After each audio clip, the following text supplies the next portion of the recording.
Kalau kemarin, kalau ada air minuman atau air sedikit yang kemasukan apa itu? Pertama, hewan yang nggak ada darahnya. Kalau disobek tubuhnya nggak ada darah, maka nggak najis, masih bisa diminum. Kecuali kalau air tersebut kemasukan kepiting, yuyu, ya, kodok apalagi, walaupun Busro seneng, maka najis. Fayan justru mongko najis apa semak bihima sebab karune saroton lan difda khilafan halunalayani lil jam'i maring kumpulane ulama. Terus wala bimaitatin lan ora najis sebab maitah utawa batang. Kana kang ono apa nasuha cukule maitah iku minal ma'i sangking banyu kal alaki utawa kal alki kaya dene lintah. Kalau air sedikit seperti air minuman atau air yang kurang 2 kula yang sedikit kemasukan badang hewan yang mana hewan tersebut memang kehidupannya di air, yang keluarnya dari air, yang wujudnya dari air, seperti lintah, ya, seperti lintah, maka tidak najis. Paham? Memang hewan itu cukule utawa hidupnya atau munculnya dari air. Walau turiha lan senajan to den cemplungake fihi ing dalem mak apa maitatun badang min dalika saking mengkono-mengkono sing ladamayu sing gak ono getine. Walau turiha fihi maitatun min dalik nangoten najasa mongko najis. Allah ya Rabbi ya Karim, mongko najis apa semak.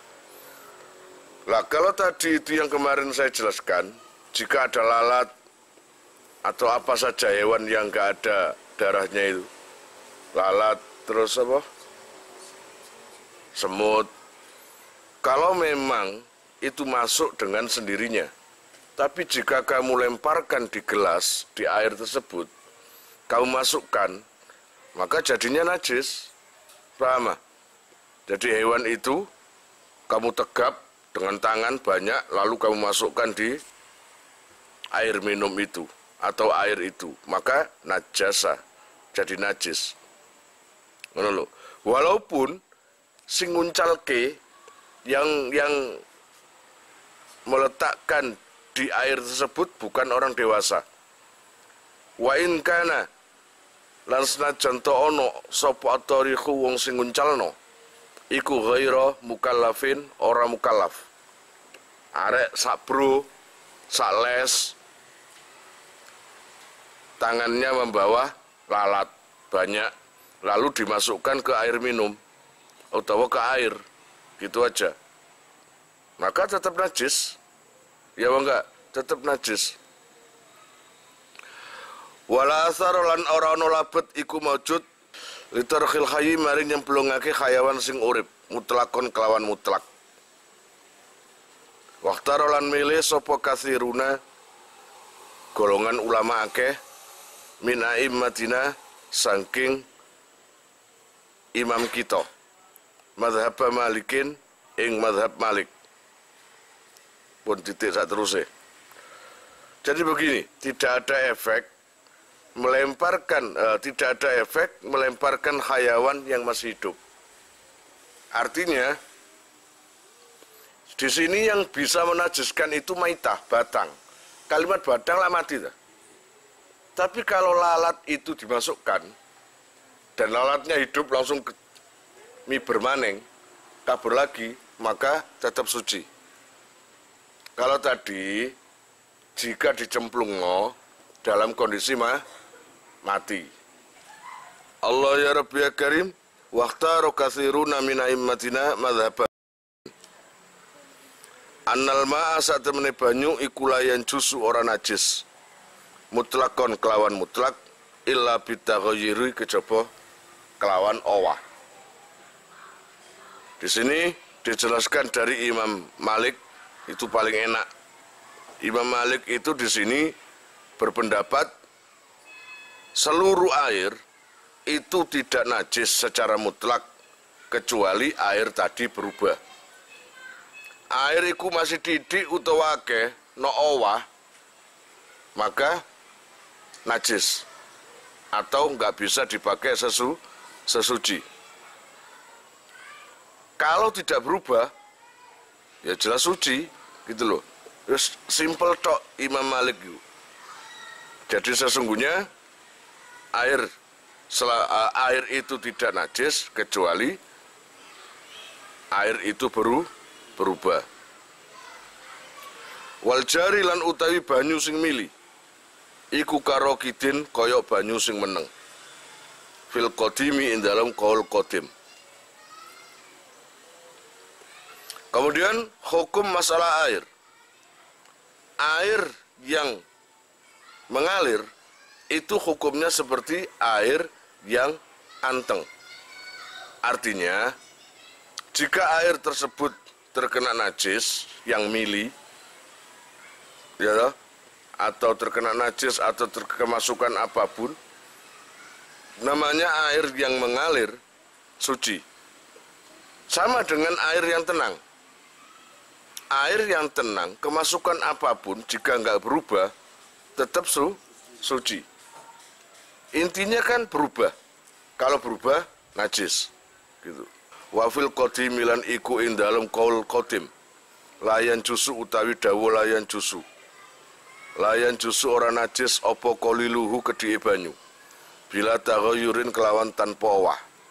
Di dalam qaul qadim mengatakan Allah ya Rabbi ya Karim, meskipun air itu sedikit, artinya kurang 2 kula, itu selamanya nggak akan najis kecuali air tadi berubah.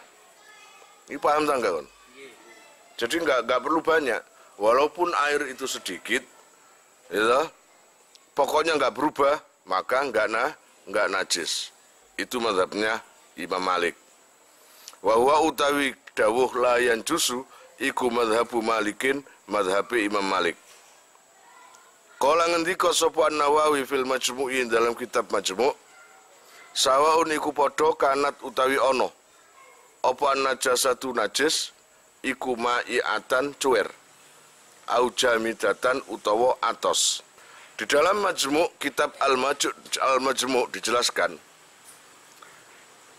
semua najis akan bisa menajiskan air, apalagi jika air itu berubah. Meskipun najis itu berupa najis yang cair atau najis yang padat. Ngono ya. Bisa saja. Contohnya najis yang padat atau kayak taekmu kon panasi. Ya kan? Dadi atos, dadi kon lebokno nang banyu. Maka jadinya najis. Atau najis yang cair seperti kencing atau apapun dimasukkan ke air, ya jelas itu najis. Wal ma'ulan utai banyu alkolil lukan kedik iku idza tanajasa ari kalane najis. Apa semaul qalil? Ya tuhuru mongko suci. Apa semaul qalil bibulughihi sebab tumekane ma'ul qalil kullataini ing rong kolah.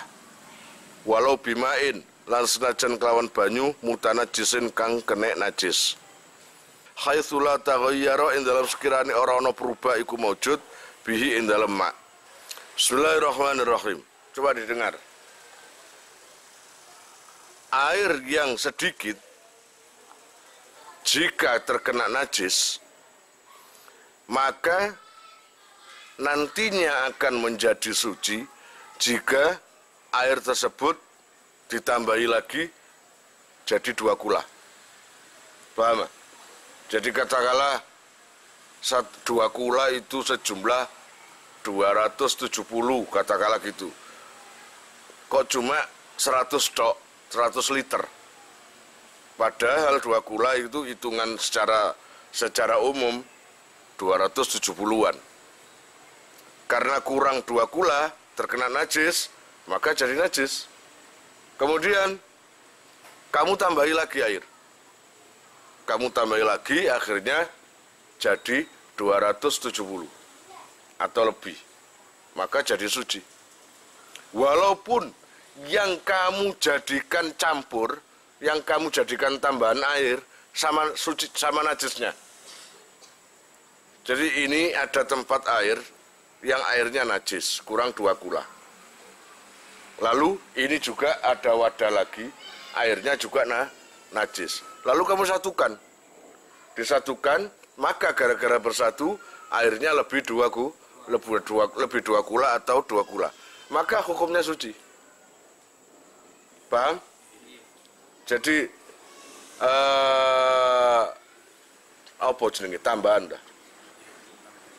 Ditambahi air kurang 2 kula yang najis, kalau ditambahi dengan air lain yang akhirnya menjadi 2 kula dan air yang dibuat tambahan itu juga najis, maka hasilnya suci.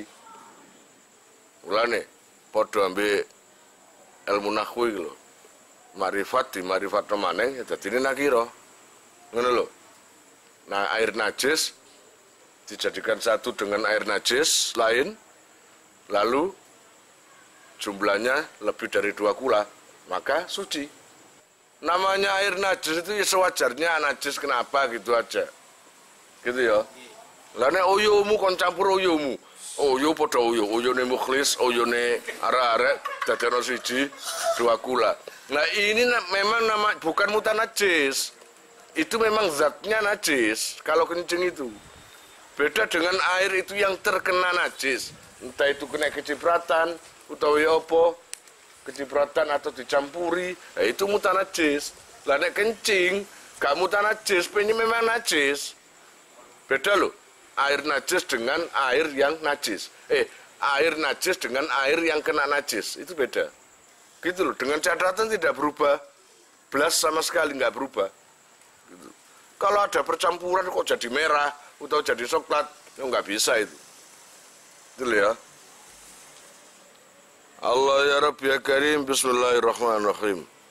Wal kathiru lan utawi banyu sing akeh iku yatuhuru suci utawa bisa suci apa sing kathir bisa wali taghayyurihi kelawan ilange utawa sebab ilange berubahe kasir binafsihi kelawan awak dhewe kasir. Terus ada air lagi, ada air banyak dan air itu berubah entah warnanya atau baunya, berubah kan. Lalu kamu diamkan kira-kira 1 jam, 2 jam, 3 jam atau sehari. Ternyata setelah didiamkan lama, perubahan air tersebut hilang, kembali lagi ke semula, bening dan baunya juga enggak ada bau, maka jadinya suci. Paham ya? Al-kathir yathuru bizawali taghayyurihi binafsihi. Kalau berubahnya air tersebut sudah hilang binafsihi, hilangnya itu bukan karena apa iku kon sengaja, tapi memang binafsihi, dengan sendirinya dia berubah sendiri, hilang sendiri perubahannya, maka suci. Au bimain utawa kelawan banyu zida kang den tambahi, zida kang den tambahi alai ing atase kasir. Atau begini, pertama tadi bisa suci kalau perubahannya itu hilang dengan sendirinya. Yang kedua, air banyak tadi bisa suci jika kita tambahi lagi.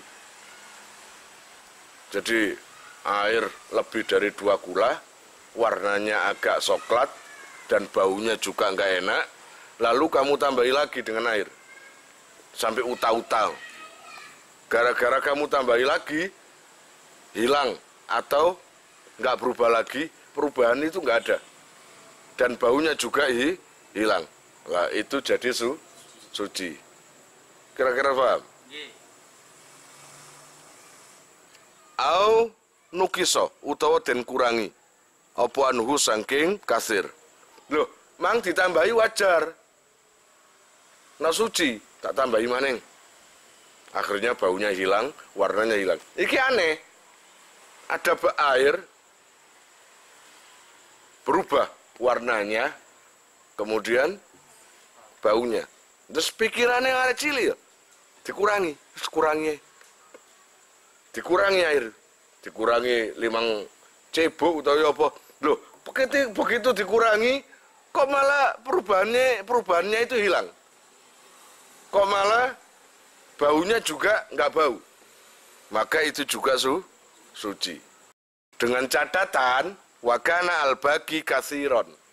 Wakana lan ono opo albagi banyu singkeri iku kasiron akeh. Tak ulangi lagi yang terakhir biar kamu lebih sempurna cara pemahaman. Air yang banyak, maka yang terakhir tadi dikurangi kan, agar suci baik ditambah atau dikurangi. Kita contoh yang dikurangi. Ketika air banyak tadi berubah, tiba-tiba kita ambil sebagian, kita buang. Ternyata setelah kita kurangi, perubahan itu hilang. Perubahan itu hilang dan baunya juga nggak ada. Itu suci jika sisa air yang kita buang tadi lebih dari 2 kula. Jadi habis kita buang itu loh, sisanya air yang masih ada di wadah tadi, jika diukur masih lebih dari 2 kula. Wasani halan utawi nomor lorone syarat apa wingi? Syarat sholat. Wudu deh. Wasani halan utawi nomor lorone syarat utawa surut syaratnya wudu ya. Iku jariyu main ngilekake banyu ala duwin ing atase anggota badan. Maksulin kang den wasu. Sekarang kita kembali lagi membahas wudu. Syarat kedua daripada wudu harus mengalirkan air di tubuh. Tubuh di mana? Tubuh apa? Ya tubuh yang tempat dibasuh waktu wudu itu. Wajah, tangan dan lainnya. Kalau semuanya nggak mengalirkan, cuma gini tok, kamu ambil, nggak bisa. Airnya itu harus mengalir. Dari dek mengalir. Kita gini kan nggak masalah, yang penting air itu berjalan. Dari atas ke bawah, dari bawah ke atas nggak mungkin. Iya mau nggak? Kebanyakan air kan dari atas ke bawah gitu loh. Gitu, harus apa? Mengalirnya air di atas tubuh yang dibasuh. Fala yakfi mongko ora nyukupi. Apa iya musahu? Mas saya musuh. Apa iya musahu yento? Apa iya musahu yento ngusap ing ma ngono ae. Apa alma banyu. Bila jaroyanin kelawan tanpa ngilekake. Liyanahu krana satemene Allah ya Rabbi ya Karim sing bila jaroyan iku mang iku layu sama ora den arani apa semasun hoslan ing masuk. Maka tidak cukup jika air tadi cuma nempel di air, tidak digerakkan atau tidak mengalir apa-apa, gitu. Kemudian walaupun badannya basah, tapi tanpa mengalir, maka itu bukan dinamakan membasuh. Berarti tidak sah wudunya itu. Makanya harus digerakkan gini. Paham? Nah, disiram nggak masalah. Disiram tanpa digosok, mengalir kan? Itu mengalir, nggak masalah, gitu loh. Tapi no gak kon gosok ngene-ngene, yang dikhawatirkan air itu nggak bisa masuk ke pori-pori yang lobang-lobang itu, gitu loh. Wasali sualan utai nomor telune surut. Iku alayakuna yen to ora ono. Iku alaihi ing atase ma ai alal udwi. Tegese ing atase anggota. Apa mughayyirun perkara kang ngowahi lil ma'i maring banyu, taghayyurun kelawan berubah, dharron kang bahaya. Nomor 3, dari syaratnya wudu adalah tubuh kalian tidak terdapat sesuatu yang bisa merubah air. Yang bisa merubah air. Ya, katakanlah, kayak wingi contoh, roiza wedaan sampai 1,5 cm. Nah, itu kan di atas anggota badan kita ini ada sesuatu yang bisa merubah air. Ketika air itu nempel di kulit, maka air itu berubah. Ya apa enggak? Baik yang di sini atau yang jatuh. Bisa berubah karena bedanya 1,5 meter. Atau minyak wangi, atau minyak zafaron, atau apalah. Itu nggak boleh. Ya, yang bisa merubah air, yang perubahannya itu membahayakan, itu nggak bisa. Kazafaronin, kayak dini lengo zafaron, wasondalin, lan wangi-wangi cendono, khilafan khalinulayani lijam'in maring kumpulan ulama. Warobiuhalan utawi nomor 4 surutul wudu iku alayakuna yen ora ono iku alal udwi ing atase anggota badan apa hailun aling-aling bainal ma'i ing dalam antarane banyu wal maghsuli lan anggota sing diwasuh kanu rotin kaya dene kapur wasam'in lan lelin waduhnin lan lengo jamidin kang atos wa aini khibrin lan kahanane mangsi wahinain lan pacar. Lalu syarat wudu maneng antara air dan tubuh kita, kulit kita tidak ada penghalang. Artinya air itu tidak dihalangi oleh sesuatu pun. Coba kalau tangan kita ada cat, akhirnya air tadi terhalang nempel di air, nempel di kulit. Itu nggak boleh. Makanya di sini memakai contoh kanurotin kayak kapur, bisa saja kapur.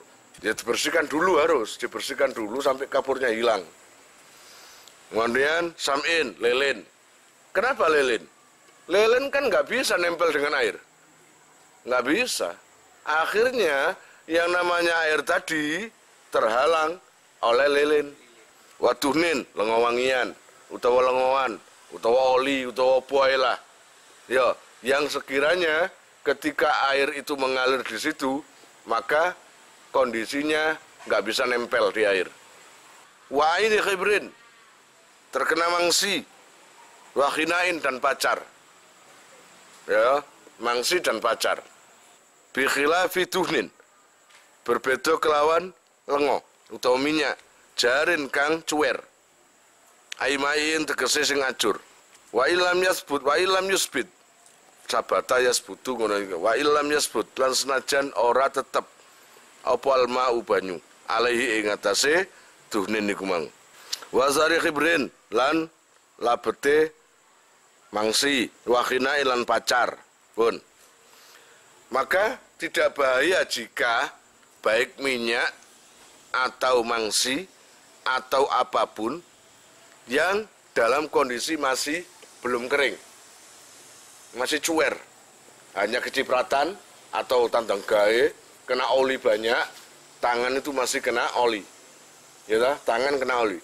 Apakah itu boleh dipakai wudhu? Boleh, gosok aja. Walaupun secara mata, kasat mata, air nggak bisa menyatu. Secara kasat mata nggak bisa menyatu. Tapi kenyataannya ini masih cair. Masih apa istilahnya, belum kering di tangan ini. Wa kadzalan kaya mengkono-mengkono yustaratu den syaratake alama ing atase perkara jazama kang mantep bi kelawan mas sapa kasiruna ake-ake ulama apa la yakuna yen to ora ana apa wasahun kotoran tahta dhufrin ing dalem nisore kuku.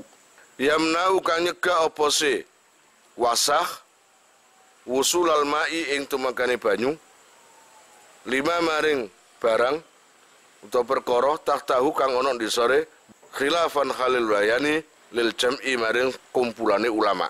Kemudian disyaratkan lagi wudhu tadi, kata sebagian ulama, kebanyakan ulama mengatakan di bawah kuku tidak ada kotoran yang bisa mencegah datangnya air ke situ, yang bisa mencegah menempelnya atau sampainya air terhadap kulit. Apalagi yang di bawah kuku tadi ada kotorannya, itu nggak boleh. Tapi kata Imam Ghazali, kok apa-apa. Lagi khilafan khalun alayani li jam'in maring golongane ulama minhum iku setengah saking jam'in Al-Ghazali wa Zarkasi utawi Imam Ghazali lan Imam Zarkasi wa ghairi ma lan liyane karune Ghazali dan Zarkasi. Adapun Imam Ghazali dan Imam Zarkasi itu memperbolehkan gak apa-apa masih kukumu rusuh, kukumu ada kotoran suduai, karena nanti mungkin pendapatnya itu akan ngerembes sendiri dan akhirnya air sampai ke kulit. Tapi pendapat ulama lain nggak bisa.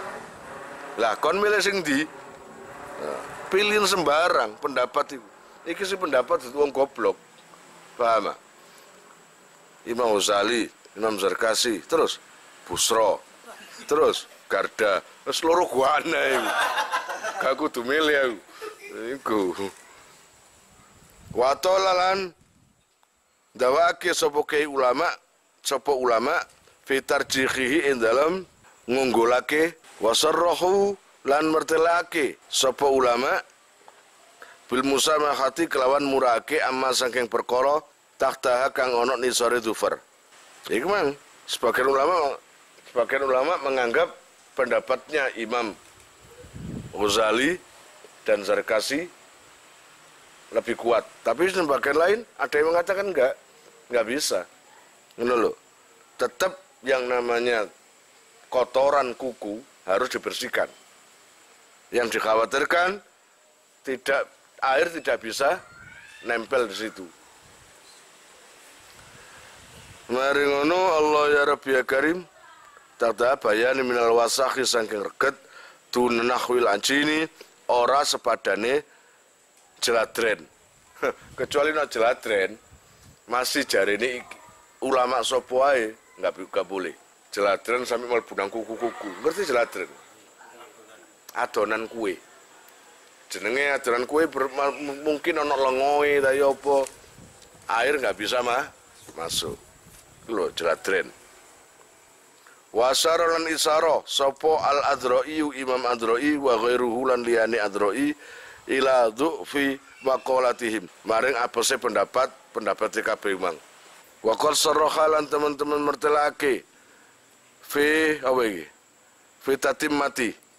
Ing dalam kitab At-Tatimmah wa ghairiha lan liyane At-Tatimmah bima kelawan perkara fi Raudhati ing dalam kitab Ar-Raudhah wa ghairiha lan liyane kitab Ar-Raudhah. Min adamil musamahati saking ora anane murake bisain kelawan suwi-wiji mimma saking perkara tahtaha kang ana nisore dhufar utawa kuku. Haitsu mana ing dalam sekirane nyegah apa sek wusulal ma'i ing tumangkane banyu bimahallihi kelawan panggonane Allah ya Rabbi ya Karim sek. Pun. Boleh nang kene iki dijelasno di kitab-kitab lain berupa Tatimmah, Ar-Raudhah itu malah berseberangan dengan Imam Ghazali. Di dalam kitab situ menjelaskan kuku harus bersih, nggak boleh ada kotoran, paham? Nggak boleh, nggak ada kemurahan itu nggak ada di sepuro pancet nggak boleh, harus bersih. Haitsu mana wusulal mas, pokoknya ada kotoran apapun yang secara akal bisa mencegah atau menghalangi air datangnya air ke kulit nggak bisa. harus dihilangkan. Mari ngono wafta lan awe fatwa sapa al-Baghawi fi wasakhin ing dalam masalah kotoran reget hasol kang hasil apa sing hasol min hubarin saking belduk bianahu kelawan sak temene wasakh iku yamna'u nyegah apa sing wasakh sihhatal wudu ing sae wudu. Imam Al-Baghawi berfatwa bahwa kotoran yang kotoran yang tercipta dari belduk itu apa? Debu itu bisa mencegah sahnya wudu. Jadi nggak boleh. Bi khilafima berbeda kelawan perkara nasa kang cukul apa sima mim badanihi saking badane songosret. Saking badane wong. Ket mang ruwet nang dia songosret nae. Wa huwa utaima iku al-araku keringet al-mutajamidi kang atos kang dadi atos wa jazama lan mantep bihi kelawan fatwa iku mang fil anwari ing dalem kitab al-anwar. Dadi wa jazama lan mantep bihi kelawan fatwa Baghawi fil anwari ing dalem kitab al-anwar. Berbeda dengan kotoran yang memang menyatu dengan badan. Katakanlah orang itu berkeringat dan keringatnya itu jadi apa? Keras atau jadi atos, kering dan sulit dihilangkan, itu nggak apa-apa. Paham? Itu tidak dihukumi seperti kotoran karena memang sudah kering. Jadinya atos. Apa jenenge? Keringat buntek iki lho. Iya. Keringat buntek kan perintis-perintis. Gak perlu dihilangi kan itu. Hilangi loro kabeh kon. Wis cukup air konon ngene kena keringat buntek atau apa, nggak masalah itu.